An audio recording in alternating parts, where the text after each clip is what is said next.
So hey guys, welcome everyone to our channel, welcome to our new video. आज हम इस video में बात करेंगे कि वर्ल्ड कप तो शुरू हो गया, टी20 वर्ल्ड कप। इंडिया के ऊपर बात करेंगे कि इंडिया इस बार के वर्ल्ड कप में क्या अपना रंग जमा पाएगा, या फिर से हमें धोखा मिलेगा, फिर से हमें नॉकआउट्स में या फिर फाइनल में हमको हार मिलेगा और फिर से ये बोलना पड़ेगा कि अगली बार हम लोग फिर से आएंगे। तो देखते थोड़ा बहुत डिस्कशन करेंगे। ये वीडियो में 3-4 दिन पहले लेके आने की प्लानिंग कर रहा था, लेकिन मेरे को ना प्लेइंग 11 के ऊपर बहुत सारा कन्फ्यूजन था कि इंडियन जितने सारे मैनेजमेंट है या फिर कोच है या फिर रोहित शर्मा कौन से प्लेइंग 11 के साथ उतरना चाहते हैं। तो आयरलैंड का मैच हो चुका है, हम लोग एक मैच ऑलरेडी जीत चुके हैं, तो अभी थोड़ा बहुत क्लैरिटी आ गया है कि कौन से प्लेइंग 11 या फिर कौन से प्लेयर के ऊपर ज़्यादा भरोसा दिखा रहा है। जायसवाल को ओपन करवाए कि नहीं, उसके बाद हम लोगों को क्लैरिटी मिल गया कि विराट कोहली और रोहित शर्मा ओपन करेंगे। तो ये सारी चीज़ के ऊपर खुलासा हो गया, तो अभी ठीक ठाक तरीके से हम लोग बात कर सकते हैं। देखो, इंडिया ऑलरेडी एक मैच जीत चुका है आयरलैंड के साथ एंड बहुत ही ईजी मैच था, 96 या फिर 97 बनाया आयरलैंड ने। एंड हमारे जितने पेसर से भैया भर भर के विकेट लिया, हार्दिक पांड्या 3 विकेट लिया, उसके बाद अर्शदीप बताओ या फिर बुमराह बताओ, सारे लोग अपना जलवा दिखाए, बहुत इजीली यहाँ पे विन कर चुका है और हमारे पास 2 पॉइंट्स आ गया। तो हमारे सामने या फिर हमारे ग्रुप में, हम लोग ग्रुप ए में हैं, तो वहाँ पे जितने सारे टीम्स है या फिर बताओ आयरलैंड, यूएसए, कनाडा और इंडिया एंड पाकिस्तान, ये 5 टीम है और 5 टीम में से 2 टीम क्वालिफाई करेगा, ठीक है ना। एंड नंबर 1 या फिर नंबर 2 पे हम लोग को रहना पड़ेगा और बाकी के जितने सारे बाकी 3 टीम है, बहुत ही ईजी गेम है, सिर्फ हम लोगों को पाकिस्तान को हराना पड़ेगा, उसके बाद हम लोग आराम से अगले राउंड के लिए क्वालिफाई कर जाएंगे। और कल तो एक बहुत ही बड़ा तमाशा हो गया कि अमेरिका के साथ पाकिस्तान हार चुका है। देखो, पाकिस्तान और बांग्लादेश के लिए मैं एक ही चीज़ बोलना चाहता हूँ कि फालतू चीज़ के ऊपर आप अगर टाइम वेस्ट करोगे ना, तो आप कभी भी लाइफ में सक्सेसफुल बन नहीं सकते। ये पाकिस्तान वाले टाइम वेस्ट करते हैं किसके ऊपर? इंडिया के ऊपर। विराट कोहली अच्छा है कि बाबर आजम अच्छा है? अभी ये सब चूतियापा छोड़ के आप काम करो ना, ये सब फालतू का बकवास छोड़ के आप ठीक ठाक तरीके से अपना क्रिकेट को बिल्डअप करो कि बांग्लादेश कितना अच्छा है और इंडिया कितना बुरा है, शाकिब अल हसन है वर्ल्ड का बेस्ट ऑलराउंडर। ये सब बेवकूफ़ वाला हरकत छोड़ के आप क्रिकेट के ऊपर ध्यान दो, अपनी टीम के ऊपर बिल्डअप करो, तो कहने कि आपको वर्ल्ड कप में अच्छा कहने की रिजल्ट मिलेगा। तो भैया ये सारी चीज़ के ऊपर अगर आप डिस्कस ना करके, आप फोकस ना करके इंडिया के ऊपर, इंडिया की बुराई के ऊपर, इंडिया हारा ऑस्ट्रेलिया से फाइनल में, हम लोग जश्न मनाएं, तो ये सारा चीज़ करोगे तो आपको यूएसए के साथ तो हारना पड़ेगा। यूएसए अभी बांग्लादेश को हरा चुका है सीरीज 2-1 से और पाकिस्तान को भी कल पेल चुका है। तो सारा डायलॉग सोशल मीडिया, सारा डायलॉग फालतू नेगेटिविटी स्प्रेड ना करके अगर ठीक ठाक तरीके से क्रिकेट खेलोगे तो आपको शायद रिजल्ट मिलेगा। तो चलो फाइन, पाकिस्तान और बांग्लादेश के ऊपर बात करके टाइम वेस्ट ना करके इंडिया के ऊपर बातचीत करते हैं। एंड जो पहला आयरलैंड के साथ मुकाबला था, जो प्लेइंग 11 हम लोगों ने देखा कि विराट कोहली एंड रोहित शर्मा को ओपनिंग, एंड रोहित शर्मा के ऊपर जो क्वेश्चन बन रहे थे, बंदा अनफिट है, मोटा है एंड आईपीएल में फॉर्म में नहीं है, तो भैया पहले मैच में जलवा दिखा दिया रोहित शर्मा ने, तो एक 50 रन स्कोर कर दिया। उसके बाद विराट कोहली भी 1 रन पे आउट हो गए, लेकिन आप जानते हो कि विराट कोहली इंपॉर्टेंट मैच में भैया विराट कोहली दिखा देगा कि भैया मैं विराट कोहली हूँ। उसके बाद फर्स्ट डाउन में ऋषभ पंत को प्रमोट किया गया। ऋषभ पंत आने के बाद एक बहुत ही ज़्यादा पॉजिटिविटी इंडिया के मिडिल ऑर्डर में देखने को मिलेगा, जो नहीं मिलता था। दैट इज केएल राहुल का एक चीज है कि केएल राहुल को हम प्रमोट करते थे या केएल राहुल को हम फ्यूचर स्टार बनाने की कोशिश की पिछले 5-6 साल में, लेकिन केएल राहुल उस तरीके से चमका नहीं, क्योंकि बहुत सारे लोग बोलेंगे केएल राहुल तो भैया बहुत टैलेंटेड है। देखो, टैलेंट से कुछ नहीं होता। आप जब इंटरनेशनल क्रिकेट में आते हो ना, आपके सामने जितने सारे प्लेयर है वो भी टैलेंटेड है। ऑस्ट्रेलिया का जितने सारे 11 प्लेयर्स है या फिर न्यूजीलैंड बताओ या फिर इंग्लैंड बताओ, सारे लोग टैलेंटेड है। टैलेंट मैटर नहीं करता मेरे भाई। मैंने फुटबॉल मल्टीवर्स, मेरा जो एक और चैनल है, वहाँ पर भी मैंने बोला था कि नॉकआउट्स में या फिर बड़े गेम में मैटर करता है आप कितना खुद का नर्व को कंट्रोल कर पाते हो, आप कितना ना डर के खेल पाते हो, आपके पास मैच हारने का डर नहीं है या फिर है, जो केएल राहुल के पास भैया भर भर के है। केएल राहुल बहुत टेंशन लेता है और इस जैसा कैरेक्टर बड़े मैच में या फिर जितने सारे फाइनल्स या फिर सेमीफाइनल से नॉकआउट होते हैं वहाँ पे क्रम्बल कर जाते हैं। तो हमें चाहिए कैरेक्टर, टैलेंटेड सारे प्लेयर्स है। इंडिया के जितने सारे प्लेयर्स है भैया, हम लोगों को आईपीएल में जितने सारे प्लेयर्स है सारे लोग टैलेंटेड, लेकिन हम लोगों को चाहिए भैया कैरेक्टर, जो ऋषभ पंत के पास है। ऋषभ पंत के बाद वो डर या फिर आउट हो जाने का डर या फिर मैच हारने का डर, वो चीज़ नहीं है। वो बंदा हरामी है, थोड़ा टिपिकल दिल्ली का लौंडा है बंदा, ठीक है ना। तो ऋषभ पंत का जो प्रमोट किया गया बहुत ही बढ़िया है। उसके बाद सूर्य कुमार यादव, अब सूर्य कुमार यादव के भैया उसके ऊपर क्वेश्चन हम लोग पूछ सकते हैं वनडे के ऊपर, लेकिन टी20 के ऊपर सूर्य कुमार यादव के ऊपर क्वेश्चन हम लोग नहीं पूछ सकते, क्योंकि आप जानते हो सूर्य कुमार यादव भैया टी20 में क्या करता है। उसके बाद हार्दिक पांड्या, बट ऑब्वियस हार्दिक पांड्या अगर फिट है, हार्दिक पांड्या अगर पॉजिटिव है भैया, he is one of the best allrounder in world cricket in टी20 फॉर्मेट राइट नाउ। लेकिन अगर उसका दिमाग बिगड़ गया तो भैया क्वेश्चन हो सकता है। लेकिन हार्दिक पांड्या को पिछले मैच में बहुत पॉजिटिव लगा, बंदे ने बहुत ही बढ़िया बॉलिंग किया, एक्स्ट्रा बाउंस जो मिल रहा था पिच से या फिर सीम स्विंग बहुत तगड़ा लग रहा था बंदा बहुत ज़्यादा पॉजिटिव है। एंड हार्दिक पांड्या आप जानते हो फिट एंड पॉजिटिव हो तो हार्दिक पांड्या क्या कर सकते हैं। उसके बाद Ravindra Jadeja here and there आपको ठीक ठाक तरीके से 15-20 रन बताओ या फिर 2-3 ओवर का गेंदबाजी बताओ कर सकता है। एंड फील्ड में रविंद्र जडेजा रहता है तो आप जानते हो किस लेवल का फील्डर है। उसके बाद एक कन्फ्यूजन था कि कुलदीप यादव खेलेगा या फिर चहल खेलेगा या फिर अक्षर पटेल खेलेगा, ये मेरे को देखना था। तो हमने देखा कि अक्षर पटेल को खिलाया गया। एंड उसके बाद हमारे पास 3 पेसर था, अर्शदीप बताओ, सिराज बताओ एंड आपके पास बुमराह बताओ। देखो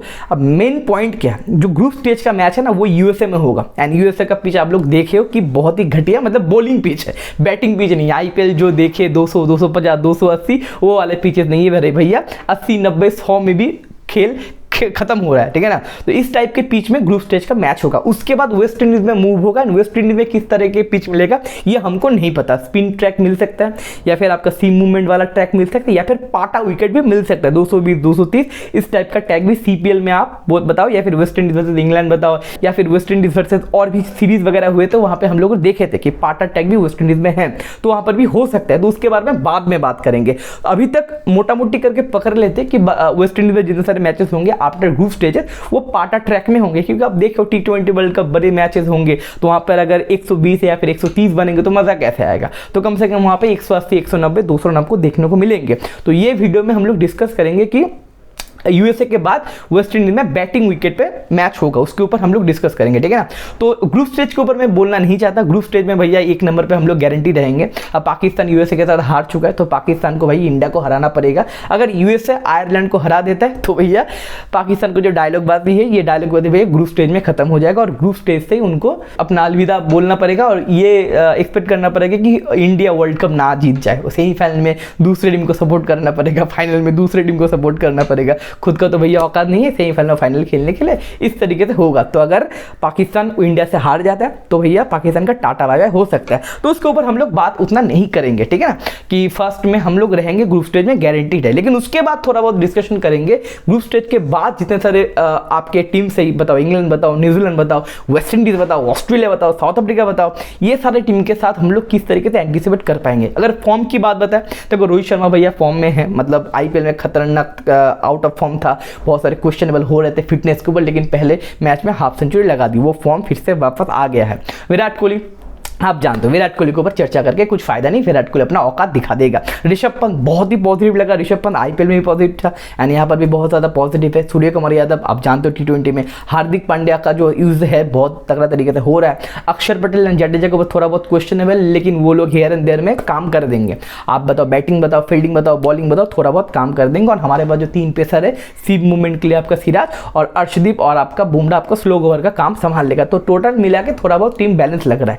अब थोड़ा बहुत positive side and negative side के ऊपर बात करेंगे और उसके बाद हम लोग अपना प्रेडिक्शन देंगे। पहला पॉइंट पॉजिटिव चीज के ऊपर हम लोग बातचीत करते हैं। पहला पॉइंट ये कि बैटिंग डेप्थ, हमारे पास जो बैटिंग डेप्थ का प्रॉब्लम था पिछले साल तक T20 वर्ल्ड कप तक था। हमारे पास 6-7 मेन ठीक ठाक बैट्समैन थे, लेकिन अभी के टाइम में जो प्लेइंग 11 पिछले मैच में हम लोगों ने खिला है वहाँ पे 8 बैट्समैन है। सिराज, अर्शदीप और बुमराह छोड़ के अक्षर पटेल तक आप एक्सपेक्ट कर सकते हो 20, 25, 30 रन बना सकता है। तो कहने कि हमारे जो ऊपर के बैट्समैन है वो फेयरलेसली क्रिकेट खेल सकता है, क्योंकि वो जानते हैं कि 8 बैट्समैन हमारे पास है, सॉलिड 8 बैट्समैन हमारे पास है, राइट। उसके बाद दूसरा चीज़ है सीमर्स, हमारे पास बहुत ही खतरनाक सीमर्स है। अब देखो वेस्ट इंडीज के पास जब वेस्ट इंडीज में मुकाबला जाएगा वहाँ पे अगर स्विमिंग ट्रैक हो, राइट, वहाँ पे हमारे सीमर्स जलवा दिखा सकते हैं। यूएसए में तो जलवा दिखाएगा ग्रुप स्टेज में, वो तो अलग बात है, लेकिन वहाँ पर भी जाके भी जलवा दिखा सकते हैं। क्योंकि आप देखो सिराज पिछले 2-3 साल में बहुत डेवलपमेंट हुआ है, अर्शदीप जान तो लेफ्ट हैंडिंग सीम स्विंग मिलता है, और बुमराह तो भाई बुमराह है। और उसके बाद हार्दिक पांड्या भी हमारा 4th सीमर है।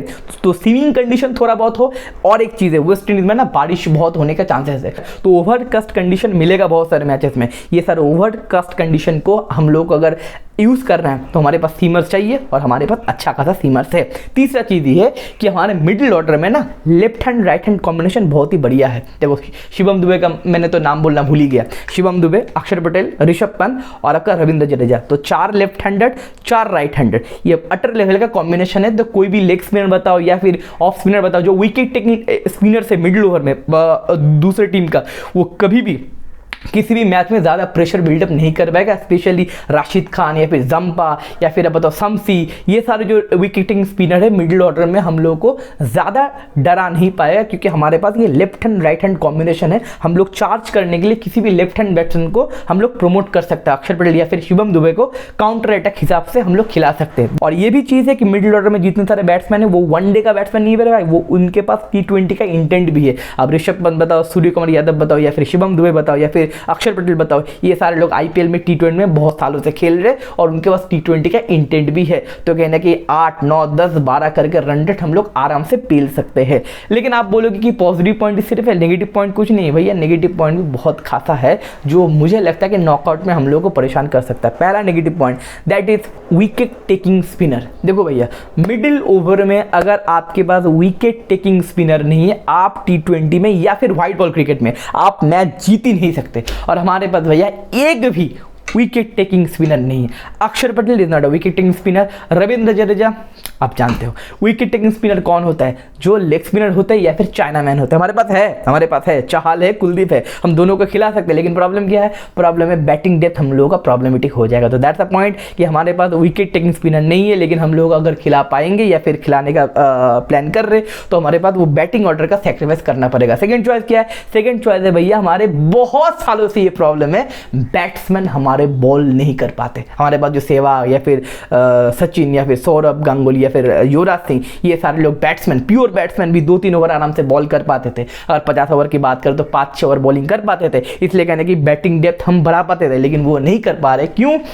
क्योंकि विराट कोहली, रोहित शर्मा या फिर सूर्य कुमार यादव या फिर शिवम दुबे, ये सारे लोग प्रॉपर बॉलर्स भी नहीं है। प्रॉपर नहीं, 2-3 ओवर या फिर 1-2 ओवर बॉलिंग कर नहीं पाएंगे। इसलिए कहने कि हम लोग वो विकेट टेकिंग स्पिनर को ना खिला के रविंद्र जडेजा एंड अक्षर पटेल को जबरदस्ती खिलाना पड़ रहा है बैटिंग डेप्थ बनाने के लिए, और उस तरीके से कॉम्बिनेशन भैया गड़बड़ हो रहा है। और तीसरा negative point that is off spinner. देखो भैया, वर्ल्ड कप फाइनल हम लोग हारे, किसके साथ हारे? ऑस्ट्रेलिया के साथ नहीं मेरे भाई, ट्रेविस हेड के साथ हारे। और कोई भी लेफ्ट हैंडेड बैट्समैन अगर सेट हो जाता है तो आपके पास एक ऑफ स्पिनर चाहिए होता है, वो लेफ्ट हैंडेड बैट्समैन को न्यूट्रलाइज करने के लिए। ये जिम्मा बहुत दिनों से उठाते थे हमारे इंडियन टीम में, दैट इज हरभजन सिंह। हरभजन सिंह ये मिडिल ओवर में जितने सारे लेफ्टी बैट्समैन थे उनको काफी परेशान करते थे, लेकिन हमारे पास एक भी ऑफ स्पिनर नहीं है, एक भी नहीं है। तो किसी तरीके से कॉनवे, पूरन या फिर आप ट्रेविस हेड या फिर डेविड वार्नर या फिर क्विंटन डिकॉक, ये सारे जो लेफ्ट हैंडेड बैट्समैन है जब सेट हो जाएंगे ना मेरे भाई, मिडिल ओवर में उनका जो विकेट चटकाना बहुत ही प्रॉब्लमेटिक हो जाएगा। क्योंकि अक्षर पटेल और रविंद्र जडेजा